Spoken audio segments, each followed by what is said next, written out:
ഇട്ടിരിക്കുന്നത്. പിന്നെ വേറെ ഇതൊന്നും പ്രശ്നമില്ല. എന്നെ ഇപ്പൊ ഈ ഇടയ്ക്ക് എന്തോ കമന്റ് ഇട്ടേ, അത് പറയാൻ കൊള്ളാത്ത എന്തോ ചീത്തവേടായിരുന്നു. ചീത്തവേട്. കാരണം ഞാൻ ഇപ്പൊ ഒരു ഇൻസ്റ്റാഗ്രാമില് എനിക്കും കൂടെ വരും കൊളാബിടുമ്പോ, അല്ല ഇപ്പൊ വന്നിട്ടുണ്ടായിരുന്ന ഒരു ഇത്, പൊതുവെ സെലിബ്രിറ്റിയിൽ ആരും ഞാൻ പല ആർട്ടിസ്റ്റുകളുടെ വീഡിയോസ് എടുത്ത് നോക്കുമ്പോൾ ജസ്റ്റ് കമന്റ് നോക്കാറുണ്ട്.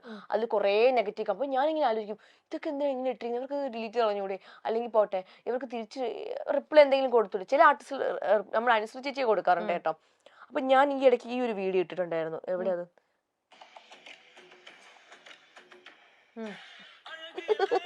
ഈ ഒരു സംഭവം, അത് അത്യാവശ്യം വ്യൂസ് ഉണ്ടായിരുന്നു. ഇതിൽ ഞാൻ മാന്യം പറ്റാന്ന് എനിക്ക് തോന്നിയത് മാന്യമായിട്ടാണ് വസ്ത്രം ധരിച്ചിരിക്കുന്ന. പിന്നെ വസ്ത്രം ധരിക്കുന്നതൊക്കെ നമ്മളുടെ ഇഷ്ടമാണ്, എങ്ങനെ ധരിക്കണം എങ്ങനെ ധരിക്കണ്ടെന്നുള്ളത്. ഇതിട്ടിട്ട് ഇതിന്റെ താഴെ വന്നിട്ട് പറയാൻ കൊള്ളാത്തൊരു നമ്മുടെ ബോഡി പാർട്ടിനെ വെച്ചൊരു സംഭവം, ഒരു ബ്രസ്റ്റിനെ പറ്റിയ ഒരു മോശമായിട്ട്. അതും റിയൽ അക്കൗണ്ട്, അത് ഫേക്ക് അക്കൗണ്ടൊന്നും അല്ല, ഒരു അക്കൗണ്ട്. അതും അയാളുടെ കുഞ്ഞുമായിട്ട് നിൽക്കുന്ന ഒരു ഫോട്ടോ, പ്രൊഫൈൽ പിക്ക്. എന്നിട്ട് ഞാൻ നോക്കിയപ്പോ അയാളുടെ പ്രൈവറ്റ് അക്കൗണ്ടാ. പോസ്റ്റ് ഞാൻ നോക്കും എത്ര പോസ്റ്റാണ് അയാൾ ഇട്ടിരിക്കുന്നത്. കാരണം ഒരു 10-12 ആണെങ്കിൽ അയാൾ റിയൽ അക്കൗണ്ട് എനിക്ക് മനസ്സിലാവും. കുഞ്ഞിന്റെ ഫോട്ടോയും കൂടെ ഇട്ടിരിക്കുന്ന സെൽഫി. ഞാൻ മെസ്സേജ് അയക്കും, ഇത് നിങ്ങൾ ഇട്ട കമന്റ് അല്ലേ എന്ന് ഞാൻ ചോദിക്കും. നിങ്ങളുടെ വീട്ടില് വൈഫും ഒരു മോള് വളർന്നു വരുന്നതല്ലേ, ആ കുട്ടി വലുതാകുമ്പോൾ ആ കുട്ടിയുടെ മോശമായിട്ട് ഇങ്ങനെ ആരെങ്കിലും പറഞ്ഞു കഴിഞ്ഞാൽ എങ്ങനെയായിരിക്കും നിങ്ങൾ എടുക്കാന്നൊക്കെ ചോദിച്ചു. അപ്പൊ അയാൾ പെട്ടെന്ന് കമന്റ് പോയി നോക്കിക്കളഞ്ഞു. ഞാൻ മുന്നേ ഡിലീറ്റ് കളഞ്ഞു. അത് ഞാനല്ല ഇട്ടത്, എന്റെ ഫ്രണ്ട് ഫോൺ മേടിച്ച് കമന്റ് ഇട്ടതാന്നൊക്കെ പറയും. ഞാൻ പറഞ്ഞു, ഇത് ഞാൻ സൈബറിൽ കംപ്ലൈന്റ് ചെയ്യും. 24 മണിക്കൂറിനുള്ളിൽ നിങ്ങളെ വീട്ടിൽ പോലീസ് വന്ന് പൊക്കും. ഇപ്പോഴത്തെ നിയമങ്ങളും കാര്യങ്ങളും നിങ്ങൾക്ക് അറിയത്തില്ല എന്ന് ഞാൻ പറഞ്ഞു. നിങ്ങൾ ഈ സെലിബ്രിറ്റികളൊക്കെ എല്ലാ അക്കൗണ്ടിൽ പോയി കമന്റ് ഇടുന്നത് പോലെ എന്റെ അക്കൗണ്ടിൽ, ഞാൻ മാന്യമര്യാദയ്ക്ക് ജീവിക്കുന്ന ഒരു പെൺകുട്ടിയാണ്, എന്റെ അക്കൗണ്ടിൽ വന്ന് കമന്റ് ഇടാൻ നോക്കിക്കഴിഞ്ഞാൽ നിങ്ങളെ പൊക്കും എന്നൊക്കെ പറഞ്ഞു. ഞാൻ അയാളെ മാക്സിമം ഞാൻ അയാളെ പേടിപ്പിക്കും, ഭയങ്കരമായിട്ട് പേടിപ്പിക്കും, നന്നായിട്ട് പേടിപ്പിക്കും. അപ്പോഴൊക്കെ സോറി, പിന്നെ വോയിസ് മെസ്സേജുകൾ, സോറി എനിക്കൊരു ഭാര്യയും കുഞ്ഞും ഉള്ളതാണ്, അയ്യോ ഒന്നും ചെയ്യില്ല എന്ന്. കാരണം അയാൾ ഇനി ആരുടെ അക്കൗണ്ടിൽ പോയി അങ്ങനെ ഇടാൻ പാടില്ല. അപ്പൊ അങ്ങനത്തെ ഒരു എന്തെങ്കിലും അനീതി അല്ലെങ്കിൽ അൺഫെയർ ആയിട്ടുള്ള ആരെങ്കിലും എന്തെങ്കിലും ചെയ്താൽ ശരിക്കും ഈ പറയുകയല്ല, അവിടെ ഒരു ആക്ഷൻ തന്നെ കൊടുത്തിട്ടുണ്ട്. ആണോ? പിന്നെ ട്രെയിനില്, പോലീസിലാണെങ്കിലും, പിന്നെ പോലീസ് സ്റ്റേഷനിൽ പോലീസിൽ ഞാൻ കൊടുത്തിട്ടുണ്ട്, പ്രതികരിച്ചിട്ടുണ്ട്, കൈ കൊണ്ട് കൊടുത്തിട്ടുണ്ട്. ആർക്ക്? ബസ്സിലും ട്രെയിനിലൊക്കെ ചോദിച്ചു മിസ്ബിഹേവ് ചെയ്തവർക്കൊക്കെ. പിന്നെ ഞാൻ ബസ്സിലും ട്രെയിനിലൊക്കെ പോകുമ്പോൾ പർദ്ദയാണ് യൂസ് ചെയ്യുന്നത്. പർദ്ദയൊക്കെ ഇട്ട സമയത്ത്, ഈ ഇടയ്ക്ക് ട്രെയിനിൽ പോയ സമയത്തും ഇരിക്കുന്ന സമയത്ത് ഞാൻ പബ്ലിക്കായിട്ട് പറയാം, ഇപ്പം പല പെൺകുട്ടികളും ഒന്നും പ്രതികരിക്കത്തില്ല, പെട്ടെന്ന് അയ്യോ വേണ്ടെന്നുള്ള രീതിയിൽ അങ്ങ് ഒഴിഞ്ഞു മാറും. പക്ഷെ ഞാൻ പ്രതികരിക്കും, കാരണം എനിക്ക് അമ്മ ഫുൾ കോൺഫിഡൻസ് തന്നിട്ടുണ്ട്. പണ്ടൊക്കെ ഈ ഒരു ഫീൽഡിൽ ഇറങ്ങിയ സമയത്ത് ഒരു 3 വർഷം അമ്മ എന്റെ കൂടെ വന്നിട്ടുണ്ടായിരുന്നു. പിന്നെയാണ് ഞാൻ തനിയെ എല്ലായിടത്തും, കേരളത്തിന് പുറത്തും ഇന്ത്യക്ക് പുറത്തും ഒക്കെ ഞാൻ തനിയാണ് പോകുന്നത്. അപ്പൊ എവിടെയും ഒറ്റയ്ക്ക് പോകാനുള്ള ധൈര്യം എനിക്ക് തന്നിട്ടുണ്ട്. അപ്പൊ പോയ സമയത്ത് ഒരാൾ എൻ്റെ അടുത്ത് വന്നിട്ടുണ്ട്, ഞാൻ ഉറങ്ങുക, അപ്പൊ എൻ്റെ അടുത്ത് ഇരുന്ന സമയത്ത് ഞാൻ കൈ ഇങ്ങനെ വെച്ചിരിക്കുന്നുണ്ട്, ബാഗ് എന്റെ കയ്യിൽ വെച്ചിട്ടുണ്ട്, ഹാൻഡ് ബാഗ്. അപ്പൊ ഇയാൾ അടുത്തിരുന്നിട്ട് എന്റെ ബ്രസ്റ്റിൽ ഇങ്ങനെ തൊടുന്നതായിട്ട് ഇരിക്കും. അപ്പൊ ഞാൻ പെട്ടെന്ന് ഓർക്ക് നോക്കിയപ്പോ അയാൾ പെട്ടെന്ന് കൈ പെട്ടെന്ന് മാറ്റി. അപ്പൊ ഇയാള് പെട്ടെന്ന് മാറ്റുമ്പോൾ ഒരു കള്ള ലക്ഷണം ഒരാളുടെ ഫേസിലേക്ക് പെട്ടെന്ന് അറിയാൻ പറ്റും. ഞാൻ മാസ്ക് വെച്ചിട്ടുണ്ട്, പർദ്ദ ഷോൾ ഇട്ടിട്ടുണ്ട്, എല്ലാം ഇട്ടിട്ടുണ്ട്. ഞാൻ ആരാന്നൊന്നും അവർക്ക് ആർക്കും അറിയത്തില്ല. അപ്പോൾ ഞാൻ എന്ത് ചെയ്തു, എനിക്ക് കയ്യിൽ നഖമളത്തി വെച്ചിട്ടുണ്ടായിരുന്നു. എന്നിട്ട് ഞാൻ എന്ത് ചെയ്തു, എൻ്റെ കയ്യിലിരുന്ന ബാഗും ബോട്ടിലും എടുത്ത് ഞാൻ അയാളെ തലക്കടിച്ചു, മുഖത്തടിച്ചു, കൈ കൊണ്ട് അയാളുടെ പുറത്ത് ഫേസിൽ വാന്തി. അത് മുറിഞ്ഞു കാണുമെന്ന് എനിക്കറിയില്ല. പക്ഷെ കണ്ടക്ടറൊക്കെ വന്നിട്ട് അയ്യോ വിട്ടേരെ ഇയാള് ഓടിക്കൊണ്ടിരിക്കുന്ന ബസ്സിനകത്ത് ചാടുക. അങ്ങനെയൊക്കെ സംഭവിച്ചിട്ടുണ്ട്.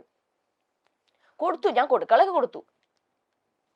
പക്ഷെ കൂടെ എന്താ എനിക്ക് ഇപ്പോഴത്തെ ഈ ഒരു സമൂഹത്തില് നമുക്ക് ഒരു പെൺകുട്ടി ആരെങ്കിലും മോശമായിട്ട് ബിഹേവ് ചെയ്ത് കഴിഞ്ഞാൽ കൂടെ നിൽക്കുന്ന ആൾക്കാരെ വെറുതെ കൈയും കെട്ടി കണ്ടോണ്ടിരിക്കുന്നു. എന്ത് മനുഷ്യരാന്തോ, പ്രതികരിക്കുന്നില്ല അവര്.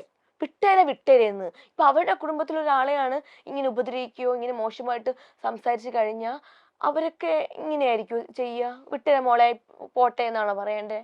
അപ്പൊ അത് ചോദിച്ചിട്ടുണ്ടാവില്ലേ? ഞാനോ ഇങ്ങനെ നിങ്ങൾക്ക് എന്ത് മനുഷ്യരാണ്, കഷ്ടം എന്ന് പറഞ്ഞു. പക്ഷെ ആർക്കും എന്നെ മനസ്സിലായിട്ടില്ല കേട്ടോ. അവരുടെ താഴെ നമ്മൾ നിൽക്കേണ്ട ആവശ്യമില്ല. ഇപ്പൊ അനു പറഞ്ഞ ഈ സീരിയലിനകത്ത് തന്നെയും അനുവിനെ മാറ്റി വേറൊരു കുട്ടി വന്നു. അതിനകത്ത് തന്നെ നായകനും എന്നെ മാറ്റിയിട്ടുണ്ട്. എന്നെ അല്ലാതെ ഞാൻ പറയില്ലേ, ഞാൻ സംസാരത്തിന്റെ പേരിൽ എന്നെ ഒരുപാട് സീരിയലിൽ നിന്ന് എന്നെ മാറ്റിയിട്ടുണ്ട്. അതുപോലെ റിയാക്ട് ചെയ്തുകൊണ്ടും മാത്രമല്ല, ഞാൻ ഇതുവരെ ഒരു ഇന്റർവ്യൂവിലും ഞാൻ പറയാത്ത കുറച്ച് കാര്യങ്ങൾ എന്ന് വെച്ചാൽ, മുമ്പ് ഒരിക്കലും റൈറ്റർ എന്നെ എഴുതാൻ വേണ്ടിയിട്ട് കൂടെ ഇരുന്ന് എഴുതാൻ വേണ്ടി വിളിച്ചിട്ടുണ്ടായിരുന്നു. പക്ഷെ എഴുതാൻ വേണ്ടി ഞാൻ ഭയങ്കര കാര്യം, പുള്ളിക്കാരൻ 2 പെൺമക്കളൊക്കെ ഉള്ളതാ. റൈറ്ററിന്റെ പേരൊന്നും ഞാൻ പറയുന്നില്ല, പുള്ളിക്കാരൻ നിനക്കറിയാല്ലേ. അപ്പം ഈ ഒരു ഫീൽഡിൽ എൻ്റെ മോശമായിട്ട് ബിഹേവ് ചെയ്തിട്ടുള്ളത് പുള്ളിയാണ്. ശരിക്കും പറഞ്ഞ ബിഹേവ് ചെയ്തിട്ടില്ല, സംസാരിച്ചത്. പക്ഷെ എനിക്കത് കാര്യം എന്ന് പറഞ്ഞാൽ പുള്ളിക്ക് ഒരു ഫാമിലി ഉണ്ട്, ഒരു 2 പെൺമക്കളുണ്ട്. പിന്നെ കൊടുക്കേണ്ടത് ഫോണിൽ കൂടെ എൻ്റെ അച്ഛൻ കൊടുത്തിട്ടുണ്ട്, അത് മതി എന്ന് വിചാരിച്ചു. എന്നാലും അദ്ദേഹത്തിന്റെ റൈറ്റർ അല്ല, അദ്ദേഹത്തിന്റെ ജോലി ചെയ്യുന്നതിന് അനുവിന്റെ എന്നെ വിളിച്ചിട്ട് പറഞ്ഞു, മോളെ മോൾക്ക് എന്നെ ഹെൽപ്പ് ചെയ്യാൻ പറ്റുമോ, ഞാൻ പറയുന്നത് പോലെ വന്നിരുന്ന് എഴുതാൻ പറ്റുമോ എന്നൊക്കെ ചോദിച്ചു. ഞാൻ പറഞ്ഞു സാർ എഴുതാൻ. അപ്പൊ ഞാൻ കോളേജിൽ പഠിക്കായിരുന്നു, സെക്കൻഡ് ഇയറിൽ എന്തോ തേർഡ് ഇയറിനോ. അപ്പൊ പറഞ്ഞു ശരി സാർ വരാം. അപ്പൊ പറഞ്ഞു ഓക്കെ മോളെ ഞാൻ പറയാട്ടോ. അപ്പൊ ഞാൻ അത് നല്ല രീതിയിൽ പോസിറ്റീവ് ആയിട്ടാണ് എടുത്തത്. അത് കഴിഞ്ഞ് വീണ്ടും വിളിക്കുന്നു, അനു വരാൻ പറ്റുമോ, എന്താ പിന്നെ വിളിച്ചിട്ട് എടുക്കാത്തെ.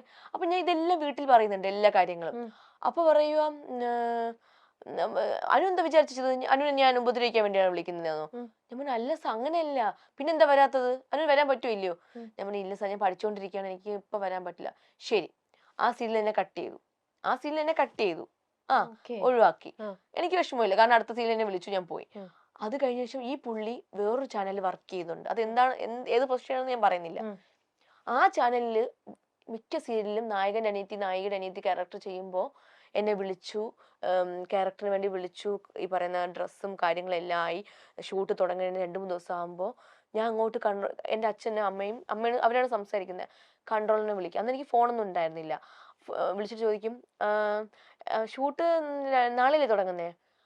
അത് വിളിക്കുമ്പോൾ ഫോൺ എടുക്കുന്നില്ല, ഒന്നാമത്തെ കാര്യം. വേറൊരു നമ്പറിൽ നിന്ന് വിളിക്കുമ്പോൾ അത് പറയാനുള്ള ബുദ്ധിമുട്ടുണ്ടാണ്, ചാനലിൽ നിന്ന് പറഞ്ഞു റിജക്ട് ചെയ്യാനോ. ഞാൻ എന്താ കാര്യം പറഞ്ഞ അറിയില്ല. അപ്പൊ ഞാൻ ഫോൺ വാങ്ങിച്ചിട്ട് പോയി, എന്താ ഏട്ടാ, ഞാൻ കരഞ്ഞു പറഞ്ഞിട്ടുണ്ട്, എന്തിനായിട്ടാ മാറ്റിയത്, ഇതിനു വേണ്ടി ഒരുപാട് കോസ്റ്റ്യൂം സ്റ്റിച്ച് ചെയ്ത് വെച്ചു എന്നൊക്കെ കുറെ കാര്യങ്ങൾ പറഞ്ഞു.